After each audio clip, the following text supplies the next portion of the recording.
Приятели, днес съм решила да ви занимавам с обогатяващ файл номер 15, който гласи, че богатите карат парите да се трудят за тях, а бедните се трудят за да изкарват пари. И какво ще рече това? Това ще рече, че може би нас всички са ни учили като деца, че трябва да се трудим, за да изкарваме пари. Но всъщност ние трябва да направим така, че парите да работят за нас. И това става като се препрограмираме. Т.е. файловете, които не ни носят вече полза, започваме да ги преформатираме. Как ще стане това? На практика ще стане, че трябва да се научим да имаме пасивни доходи. А това става чрез обучение и специални обучения в как да изкарваме пасивни доходи, как да инвестираме парите си, в какво, в недвижими имоти, в акции, в облигации и трябва да изучим всичките валутни курсове и борси.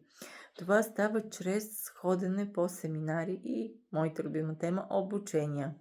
На първо място, ако нямаме пари, първо трябва да работим здраво, за да ги изкараме. След това ги инвестираме и парите започват да работят за нас. В противен случай ще сме принудени цял живот да работим, за да ги изкарваме тия пари.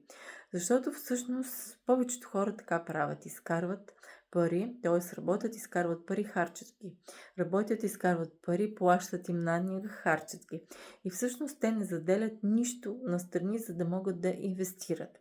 Вие трябва да се научите първо да ги заработите тези пари, после как да ги инвестирате, като отидете на подходящите обучения за инвестиции, осигурите си ни пасивни доходи, като знаете къде да инвестирате, поне 300 стратегии, как да инвестирате парите си, за да не ги загубите и задължително имате няколко пасивни дохода.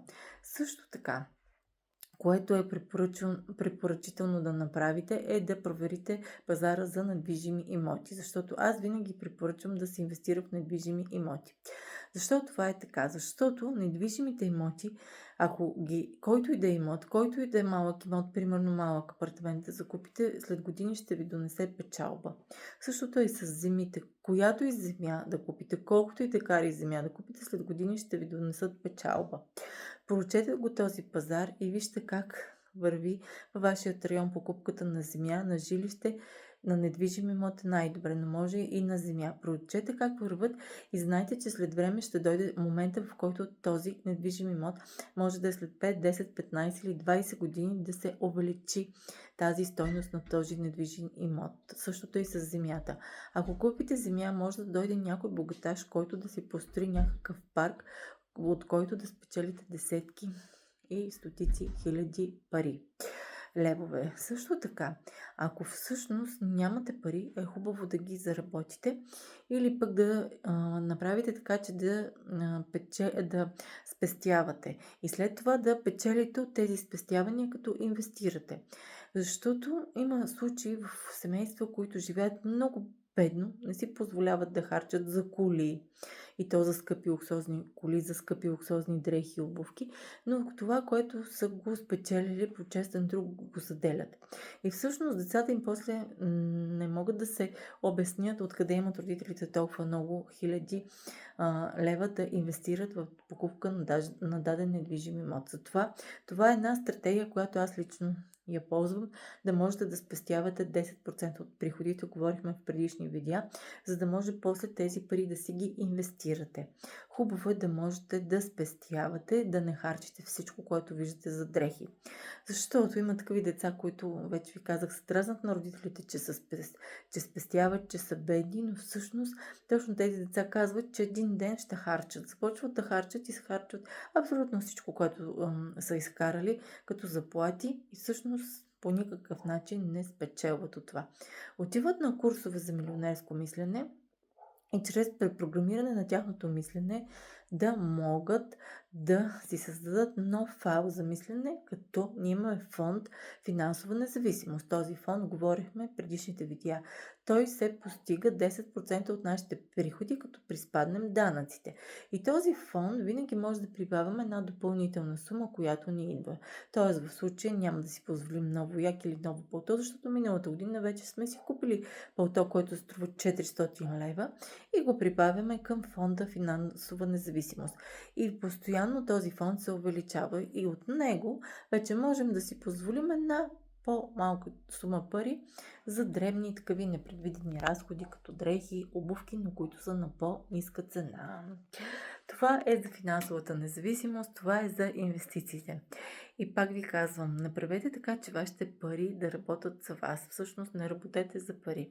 Защото кои според вас са тези, които по цял ден се мотаят по голф клубовете, по ветроходните, по яхтите, също така се мотаят по тенис кортовете. Това са богатите, които са накарали парите да работят за тях.